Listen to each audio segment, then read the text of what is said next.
नमस्कार दोस्तों। स्वागत है आपका अपने चैनल रेलवे सिलेक्शन तक बाय राहुल सोनी में।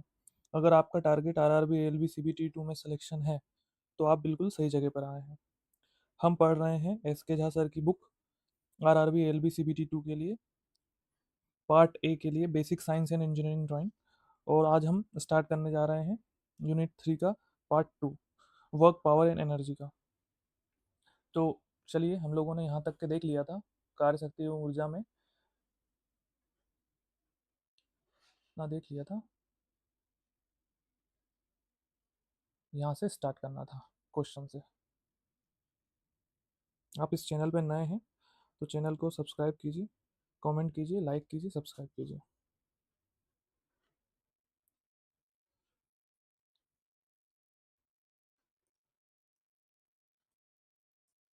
क्वेश्चन: कोई कार अगर किसी समतल सड़क पर त्वरित होकर अपने आरंभिक वेग से वेग का 4 गुना वेग प्राप्त कर लेती है और इस प्रक्रिया में कार की स्थितिज ऊर्जा क्या होगी? तो ऑप्शन है परिवर्तित नहीं होगी, आरंभिक ऊर्जा की 2 गुनी हो जाएगी, आरंभिक ऊर्जा की 4 गुनी हो जाती है, आरंभिक ऊर्जा की 16 गुनी हो जाती है। तो इसका आंसर होगा परिवर्तित नहीं होती है। काइनेटिक एनर्जी केवल वेग पर निर्भर करती है, स्थितिज स्थितिज ऊर्जा पर निर्भर नहीं करती है। तो E is equal to M C square में सी बहुत बड़ा है, इसलिए थोड़े से द्रव्यमान में बहुत ऊर्जा संग्रहित कर लेता है। समतल सतह पर स्थितिज ऊर्जा स्थिर होती है, काइनेटिक एनर्जी में परिवर्तन स्थितिज ऊर्जा में परिवर्तन के बराबर होता है। काइनेटिक एनर्जी डायरेक्शन पर निर्भर करती है, केवल वेग के मान और स्पीड पर निर्भर नहीं करती, ये भी याद रखिएगा।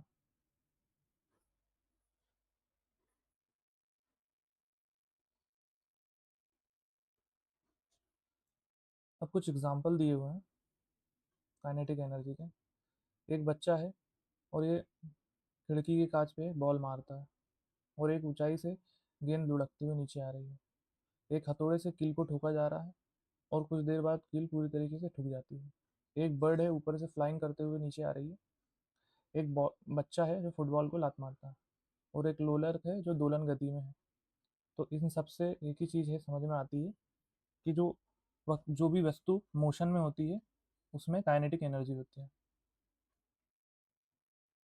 ये सभी उदाहरण गति के कारण ऊर्जा के होने को दिखाते हैं। अब कुछ महत्वपूर्ण प्रमुख प्रकार की ऊर्जाएं हैं। गैर परंपरागत या अपरंपरागत ऊर्जा स्रोत, जो वर्तमान में प्रयोग किया जा रहा है और नष्ट ना होने वाला हो, जैसे भूतापीय ऊर्जा, जल ऊर्जा, पवन ऊर्जा, सौर ऊर्जा, बायोगैस ऊर्जा और ज्वार ऊर्जा। ये अक्षय ऊर्जा है, सूर्य का प्रकाश, वायु इत्यादि। मतलब ये खत्म नहीं होंगे क्योंकि ये मैन मेड नहीं है। तापीय शक्ति संयंत्रों में विद्युत ऊर्जा उत्पन्न करने में जीवाश्म कोयले का उपयोग होता है। तापीय विद्युत संयंत्रों में ईंधन जीवाश्म ईंधन होता है। सूर्य, पवन, जल इत्यादि कभी समाप्त नहीं होते, अक्षय ऊर्जा के उदाहरण है। जीवाश्म जीवाश्म ईंधन है जो ये सीमित है और इससे प्रदूषण भी बढ़ता है। अब दूसरा है परंपरागत ऊर्जा स्रोत, कन्वेंशनल एनर्जी सोर्सेस, जो पहले से प्रयोग में लाया जा रहा है और नष्ट होने वाले हो, जैसे कोयला, पेट्रोल, डीजल, केरोसिन, प्राकृतिक गैस, तेल, नाभिकीय ऊर्जा।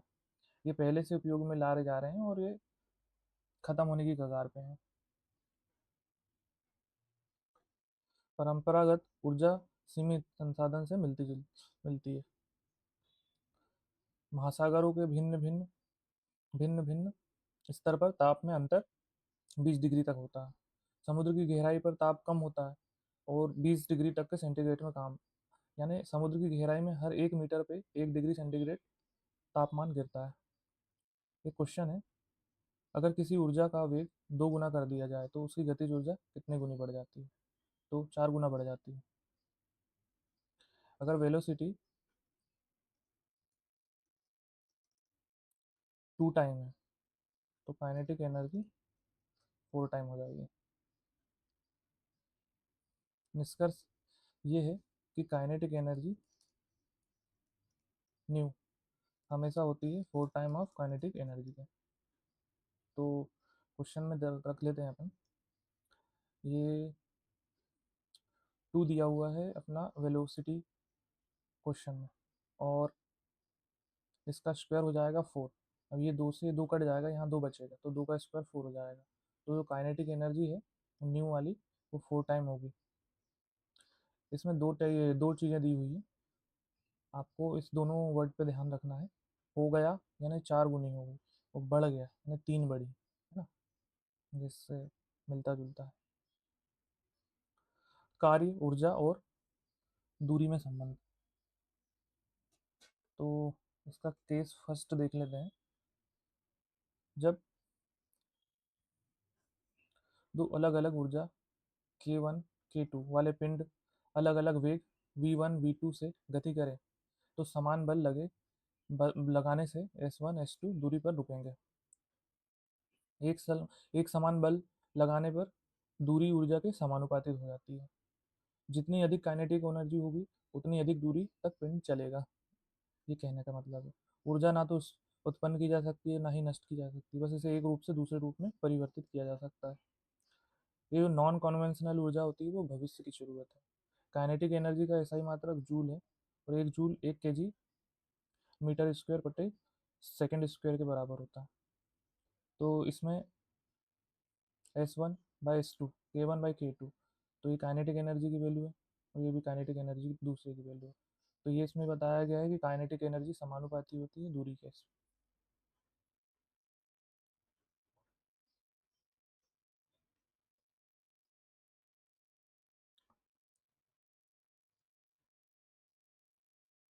सेम वर्क होगा तो काइनेटिक एनर्जी समानुपाती होगी 1/1 मीटर के। मास ज़्यादा होगा तो फाइनल स्पीड कम होगी। जब क्वेश्चन है, जब दो समान द्रव्यमान का पिंड पिंड पर समान बल लगाया जाता है तो पहला, जिसका गतिज ऊर्जा 25 जूल है, वह 40 मीटर बाद उगता है, और दूसरा पिंड जिसकी 45 मीटर बाद उगता है, जो दूसरा पिंड है 45 मीटर बाद उगता है, तो दूसरे पिंड की गतिज ऊर्जा कितनी है। तो दूरी है वो अनुकमानुपाती होती है मीटर मास के। अगर मास दोगुना कर दें तो दोगुनी दूरी भी दोगुनी हो जाएगी। इसका रेशियो है S1/S2 इक्वल टू M1/M2, ये दिया हुआ है।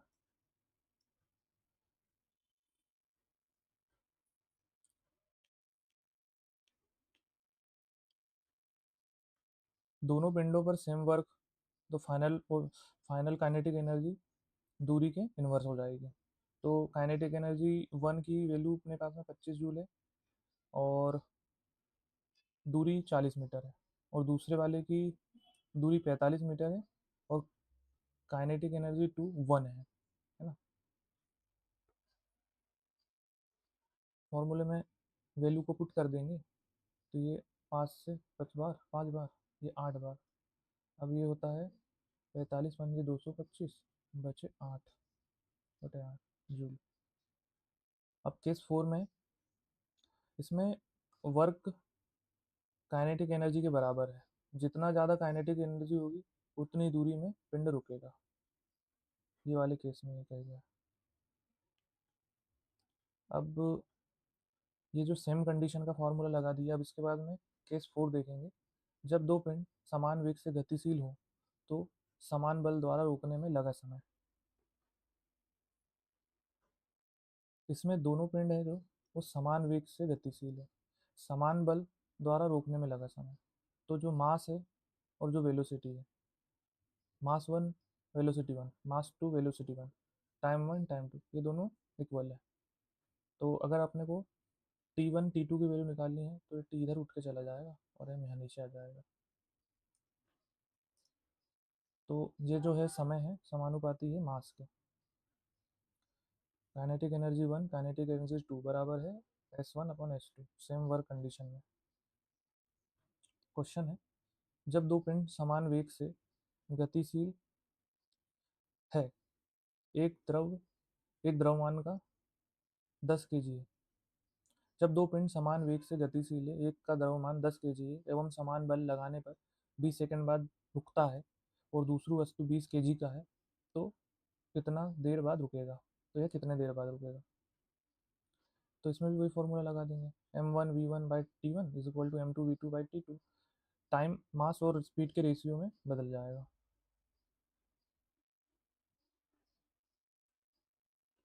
इस फॉर्मूले में T1 की वैल्यू पुट कर देंगे, T2 की वैल्यू पुट कर, T2 निकालना है, M1 की वैल्यू 10 दी हुई है, M2 की वैल्यू 20 दी गई हुई है, तो ये 0 से 0 कट जाना है और ये 40 हो जाना है। T square equal to T2 equal to 40 आ जाना है। अब 40 सेकंड बाद वस्तु रुक जाएगी। अब same same work plus same kinetic energy is equal to time अनुक्रमानुपाती हो जाएगा, समानुपाती हो जाएगा मास के, मतलब जितना मास ज़्यादा होगा टाइम भी उतना ही लगेगा।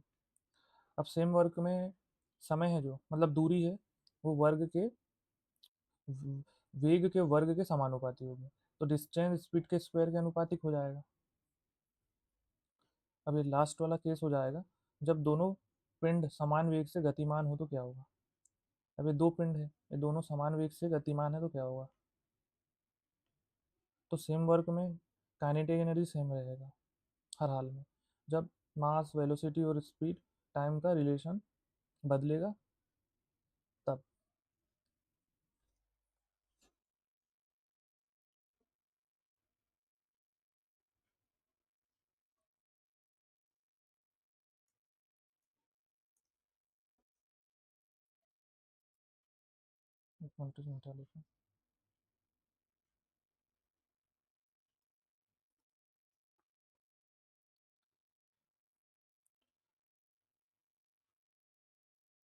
कांस्टेंट इन सेम वर्क, जब दो वस्तु पर समान बल लगता है जिसका वेग समान है, तो पहला पिंड 10 मीटर बाद रुकता है और जिसका द्रव्यमान 5 केजी है, और दूसरा पिंड जिसका द्रव्यमान 10 केजी है कितनी दूरी पर रुकेगा?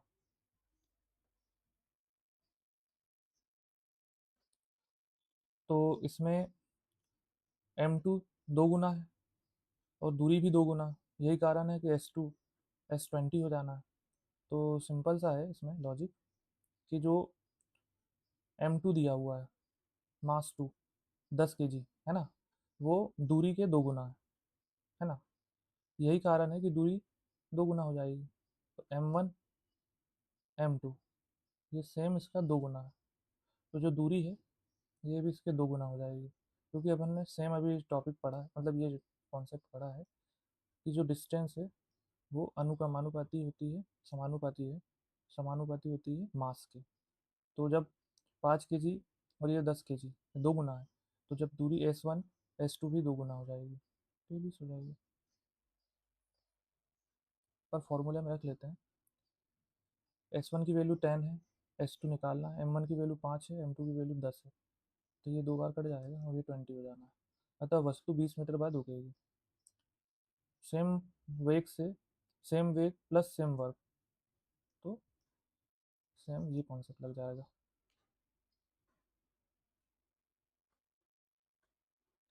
केस थर्ड देख लेते हैं, जब दोनों पिंड का द्रव्यमान समान हो तो दूरी समानुपाती हो जाएगी वर्ग, मतलब वेग के वर्ग के। जब दोनों पिंड का द्रव्यमान समान हो, m1 m2 बराबर होंगे तो दूरी के वर्ग के अनुक्रमानुपात हो जाएगा वेग। m सेम हो तो s केवल v स्क्वायर पर डिपेंड करेगा, अगर m सेम है तो v स्क्वायर पर ही डिपेंड करेगा। क्वेश्चन, जब समान बल दो पिंड जिनका द्रव्यमान समान है रोकने के लिए लगता है, तो पहले वस्तु 4 मीटर प्रति सेकंड के वेग से गतिशील है तो 20 मीटर बाद रुकती है, दूसरा 6 मीटर प्रति सेकंड के वेग से गतिशील है तो वह कितनी दूरी पर रुकेगी? तो स्पीड ज़्यादा है तो स्टॉपिंग भी डिस्टेंस ज़्यादा लगेगी, मतलब आपकी गति तेज है, आप जब ब्रेक लगाओगे तो थोड़ी दूर जाके रुकोगे, एट अ पॉइंट नहीं रुकोगे, कहने का मतलब ये है। और जिस वस्तु का मास ज़्यादा है तो उसको रुकने में भी ज़्यादा समय लगेगा। डिस्टेंस स्पीड स्क्वायर के अनुपाती है, वी बढ़ाने पर दूरी बहुत तेज़ी से बढ़ रही है, तो इसमें भी यही होगा कि 4 मीटर से 6 मीटर प्रति सेकेंड, मतलब 4 से 6 मीटर प्रति सेकेंड हो गई स्पीड। तो कितनी बढ़ गई? ये 1.5 गुना बढ़ गई। तो दूरी कितनी है अपने पास में? डिस्टेंस 2.5 गुना हो जाएगी। तो 20 का 2.25 गुना 45 होगा। तो जैसे S1 की वैल्यू दी हुई है 20, S2 की वैल्यू निकालनी है। V1 स्क्वायर की वैल्यू दी गई है अपने पास में 4, तो 4 का स्क्वायर 16 हो जाएगा। और ये 6 दी है V2 स्क्वायर की वैल्यू, तो 36 हो जाएगा। S2 निकालने के लिए मल्टीप्लाई या फिर 104 और ये 5, तो इसका हम मल्टीप्लिकेशन 9 कर दीजिए, 5 45, 45 मीटर आ जाएगी।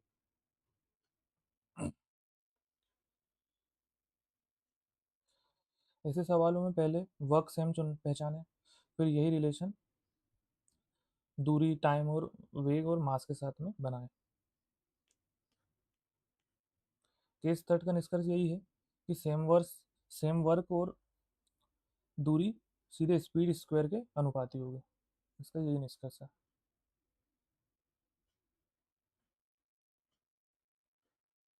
अब देखेंगे कार्य ऊर्जा प्रमेय, वर्क एनर्जी थ्योरम।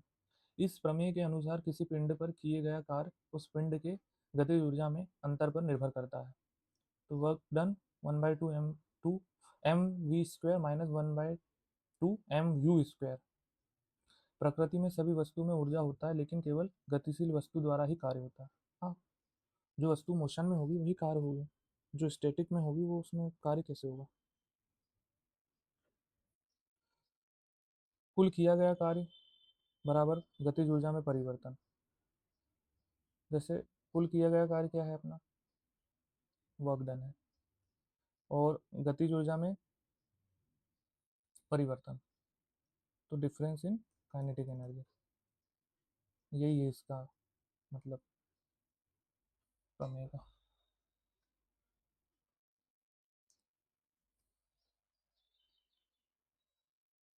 ये 1/2 mv स्क्वायर चलती वस्तु की गतिज ऊर्जा में का मूल रूप है ये।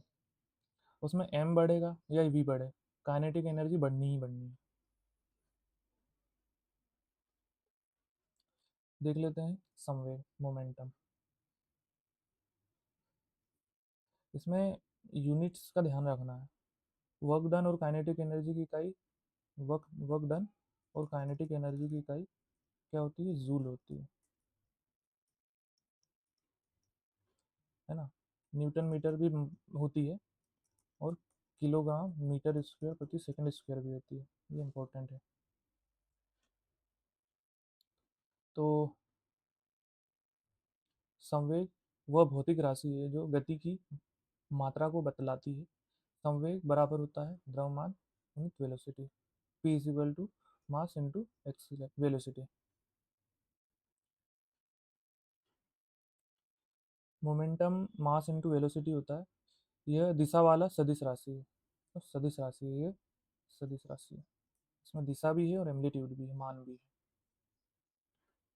तो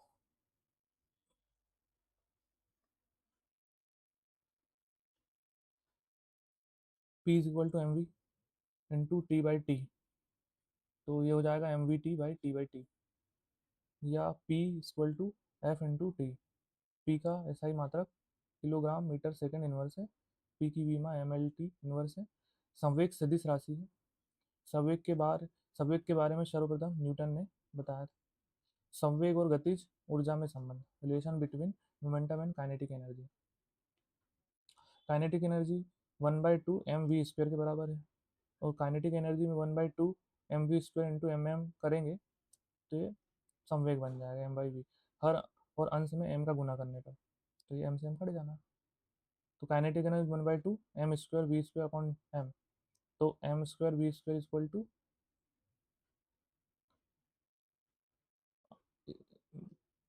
p square, m square v square upon p square. तो p की वैल्यू यहाँ पुट कर देंगे और ये 2 × m हो जाएगा। तो काइनेटिक एनर्जी का एक फॉर्मूला ये भी है। जब मोमेंटम की बात आ जाएगी तो p स्क्वायर 2m का उपयोग करेंगे अपन। इम्पल्स रिलेशनशिप भी कह सकते हैं इसको, यानी बल जितने समय तक लगेगा उतना ही संवेग बदलेगा, इसका मतलब ये है।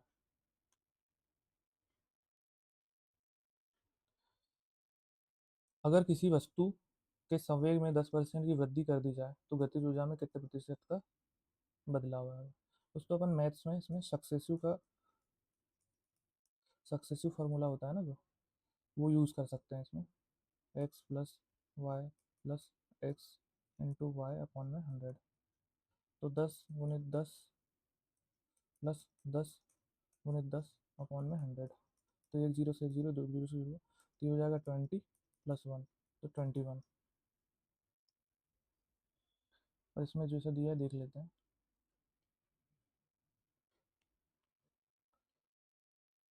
इसमें परसेंटेज इंक्रीज होने पर इसमें जो उपयोग किया गया है, जिसे इस फॉर्मूले में परसेंटेज इंक्रीज हो रहा है ना, तो नया माइनस पुराना अपॉन में पुराना इंटू 100, इसका इस्तेमाल हो रहा है।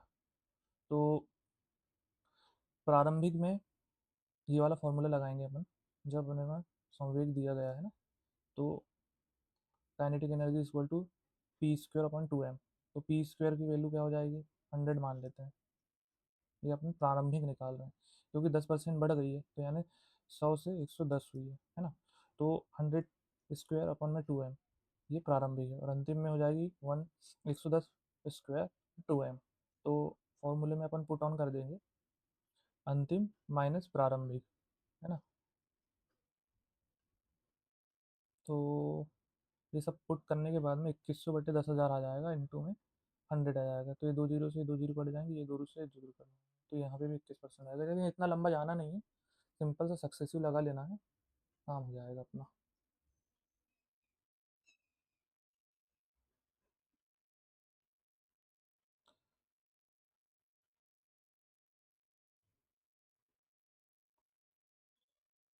अगर किसी वस्तु की अगर किसी वस्तु की गतिज ऊर्जा में 44% की वृद्धि हो जाए तो उसके संवेग में बदलाव क्या होगा।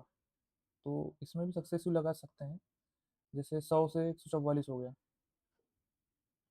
जैसे 100 से 144% हो गया, है ना।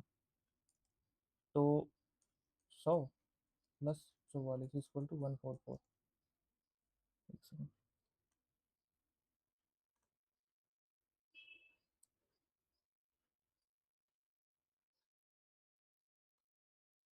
पी स्क्वायर, पी समानुपाती है काइनेटिक एनर्जी के स्क्वायर में। तो काइनेटिक एनर्जी x% से बढ़े तो पी बहुत कम परसेंट से बढ़ता है, यानी काइनेटिक एनर्जी x% से बढ़ेगी, तो पी है ना, वो बहुत कम मार्जिन में x% से बढ़ेगा। अब जैसे यहाँ पे काइनेटिक एनर्जी 44% की वृद्धि से बढ़ रही है, पर जो पी है संवेग, ये बहुत कम मार्जिन से बढ़ेगा। आप ये 44% की वृद्धि 20% से समझ लीजिए। अब इसमें पी स्क्वायर, ये फॉर्मूला लगाया हुआ है, 2m into kinetic energy under root 2, क्योंकि पी स्क्वायर है ना, तो अंडर रूट में लगाना पड़ेगा, काइनेटिक एनर्जी में भी लगा देंगे, या इसको दोनों को साथ में भी कर सकते हैं। अब ऐसा भी कर सकते हैं, जैसे 144 है और 100 है, तो वे दोनों पे स्क्वायर लगा देंगे, क्योंकि ये 100 से 144 हुआ है ना, तो इसकी वैल्यू हो जाएगी 10, इसकी वैल्यू हो जाएगी 12, ये 5, ये 6, है ना। अब दोनों में इंक्रीमेंट कितने का हुआ, एक का, किसके सापेक्ष 5 के, तो भी 20% आ जाएगा। या फॉर्मूले से चले जाएंगे, लेंदी है क्वेश्चन।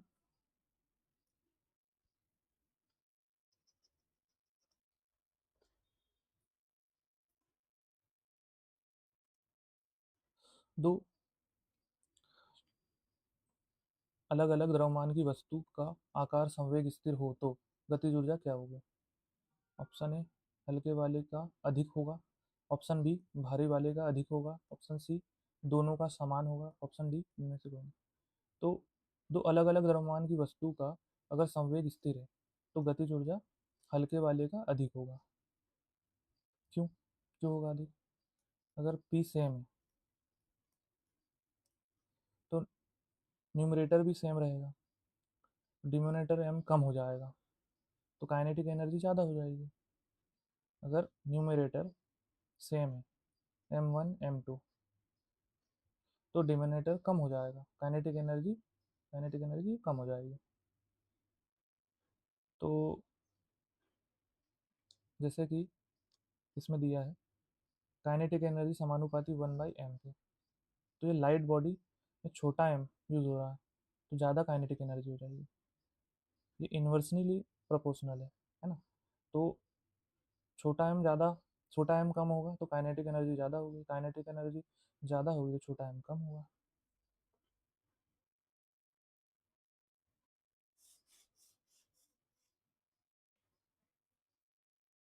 अगर दो अलग अलग द्रव्यमान की वस्तु की गतिज ऊर्जा समान हो तो क्या होगा? हल्के वाले का अधिक होगा, भारी वाले का अधिक होगा, दोनों का समान होगा, इनमें से कोई नहीं। तो देखते हैं क्या होगा।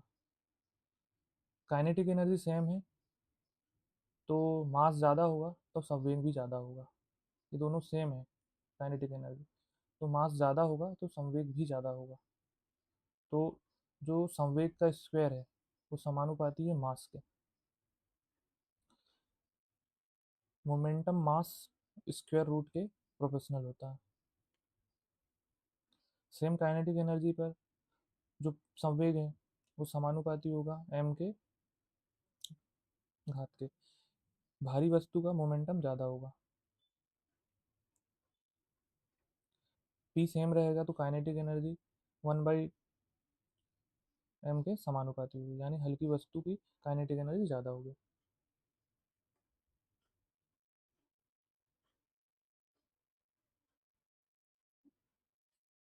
देखते हैं नेक्स्ट पेज में क्या है। ठीक है, पोटेंशियल एनर्जी का जो मूल सिद्धांत है, ऊंचाई या स्थिति बदलने पर एनर्जी स्टोर रहती है, इसी पे है। हाइट बढ़ेगी तो पोटेंशियल एनर्जी बढ़ेगी, हाइट कम होगी तो पोटेंशियल एनर्जी कम होगी। तो जी का मान होगा वो 9.8 मीटर प्रति सेकंड स्क्वायर होगा, यानी लगभग 10 मान सकता है। तो काइनेटिक एनर्जी समान हो तो वो होगा जो होना चाहिए, समान नहीं रहने पर उल्टा होगा। अच्छा, स्थितिज ऊर्जा, पोटेंशियल एनर्जी किसी वस्तु की स्थिति के कारण जो कार्य करने की क्षमता होती है उसे स्थितिज ऊर्जा कहते हैं। काइनेटिक एनर्जी समान हो तो कंपेयर सीधा होगा, वरना ध्यान से उल्टा रिजल्ट संभव है। इसका मतलब ये, यदि किसी वस्तु का द्रव्यमान m है और पृथ्वी की सतह h ऊंचाई पर स्थित है तो वस्तु में अणुओं की गति के कारण गतिज ऊर्जा और आणविक बलों के कारण स्थितिज ऊर्जा उपस्थित होगी। गुरुत्वीय बल द्वारा किया गया कार्य अंतिम एवं प्रारंभिक ऊंचाई के अंतर पर निर्भर करता है। जब कोई वस्तु ऊपर से नीचे या नीचे से ऊपर जाती है तो कुल ऊर्जा का गुरुत्वीय त्वरण नियत रहता है, बाद बाकी सब कुछ बदल जाता है। जल विद्युत संयंत्रों में संचित स्थितिज ऊर्जा को विद्युत ऊर्जा कहते हैं और रूपांतरित किया जाता है, विद्युत ऊर्जा में रूपांतरित, जबकि प्रक्रिया जल में स्थितिज ऊर्जा द्वारा पूरी होती है। मतलब किसी भी बांध में पानी जमा हुआ है हाइट पे तो वो स्थितिज ऊर्जा है, लेकिन उस हाइट से टरबाइन पे पानी को छोड़ा जाता है, टरबाइन से घूमती है, वो बॉयलर में जाती है, फिर भाप बनती है, भाप से टरबाइन घूमती है, तो उससे जनरेटर से विद्युत ऊर्जा उत्पन्न होती है। तो ये कहना चाह रहा हूँ। नोट, प्रश्न बनाते समय ऊपर उठाने में किया गया कार्य अगर उत्तर नेगेटिव में है तो उत्तर नेगेटिव ही होगा, और नेगेटिव नहीं है तो उत्तर पॉजिटिव होगा। ये है इसका मतलब।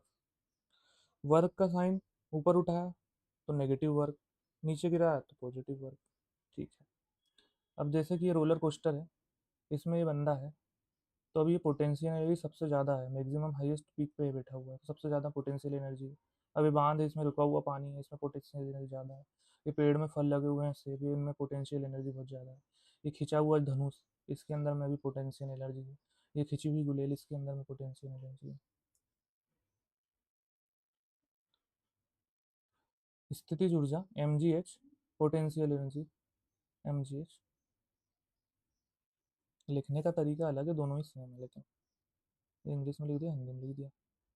अगर किसी 1 kg की वस्तु को पृथ्वी की सतह से 9.8 मीटर की ऊंचाई पर उठाया जाता है तो किया गया कार्य क्या होगा? तो किया गया कार्य 9.8 का स्क्वायर जूल हो जाएगा। फॉर्मूला है work done mgh equal to 1 into 9.8 9.8, तो इसका स्क्वायर होगा, उठाने में किया गया कार्य कितना हो जाएगा? इसमें कुछ था नहीं, वैसे फॉर्मूले में ही पुट करना था। किसी 1 kg की वस्तु को 9.8 मीटर की ऊंचाई तक उठाए रखने में किया गया कार्य क्या होगा? तो डिस्प्लेसमेंट जीरो है, क्योंकि उसको उठाया गया है अपनी पोजीशन से। और जो उसका कुल कार्य है नेटवर्क, वो भी शून्य होगा। जब डिस्प्लेसमेंट ही जीरो हो गया तो उठाया गया कार्य भी शून्य होगा, इसलिए इसका आंसर ही शून्य आ जाएगा।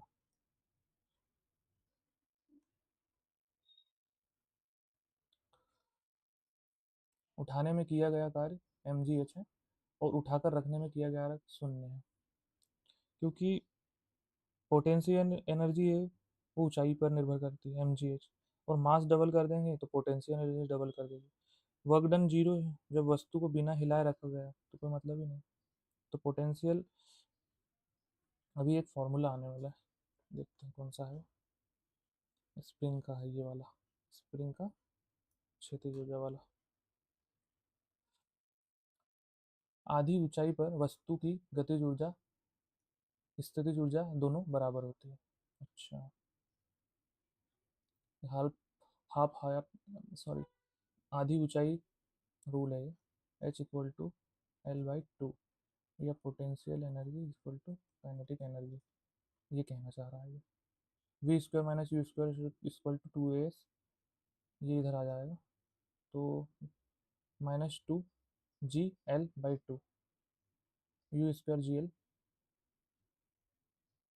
तो जो वी स्क्वायर होगा ये इधर आएगा, इसकी वैल्यू होगी 2as, और यू स्क्वायर होगा उसकी वैल्यू हो जाएगी JL। तो हाफ हाइट पर वी हो जाएगा √GL। इसको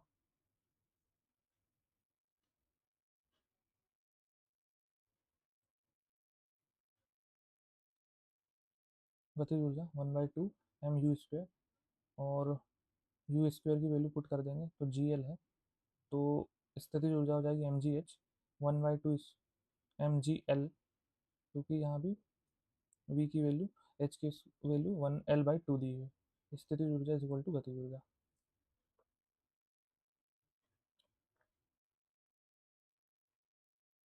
आधी ऊंचाई पर स्थितिज ऊर्जा आधा होने के कारण गतिज ऊर्जा आधी हो जाती है, ना कि गतिज ऊर्जा आधा होने के कारण। आधी ऊंचाई पर स्थितिज ऊर्जा आधी होने के कारण गतिज ऊर्जा आधी होती है, ना कि गतिज ऊर्जा आधा होने पर। स्प्रिंग की गतिज ऊर्जा, स्प्रिंग बल। किसी स्प्रिंग में प्रसार उत्पन्न करने के लिए बल लगाना पड़ता है। यदि बल F तथा उत्पन्न प्रसार x है तो F समानुपाती होगा x के, और F इक्वल टू kx होता है।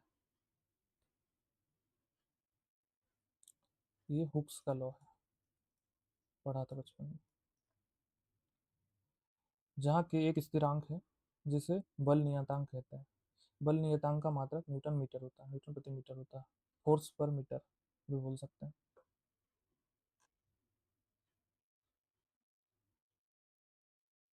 अगर किसी स्प्रिंग की लंबाई में परिवर्तन x हो और स्प्रिंग नियतांक का मान k हो तो उस स्प्रिंग की स्थितिज ऊर्जा क्या होगी?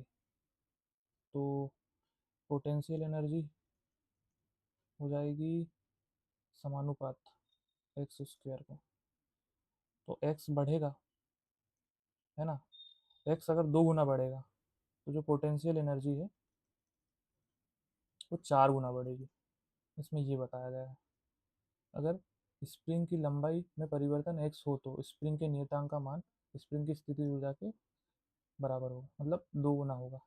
तो इक्विलिब्रियम जीरो है, स्ट्रेस जीरो है, कंप्रेस जीरो है। अभी ये इसको दबा के रखा हुआ है, इसको छोड़ दिया, इसको ज़्यादा दबाया, तो स्प्रिंग की लेंथ ज़्यादा है। किसी स्प्रिंग को खींचने या दबाने दोनों स्थिति में स्थितिज ऊर्जा का मान बढ़ता है।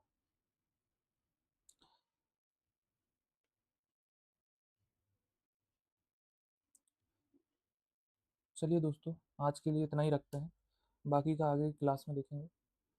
आप मेरे चैनल पर नए हैं तो लाइक कीजिए, सब्सक्राइब कीजिए, कमेंट कीजिए। आपको ये क्लास कैसी लगती है बताइए, क्या क्या इसमें मुझे सही करने की ज़रूरत है, कमेंट करके बताइए। थैंक यू, धन्यवाद।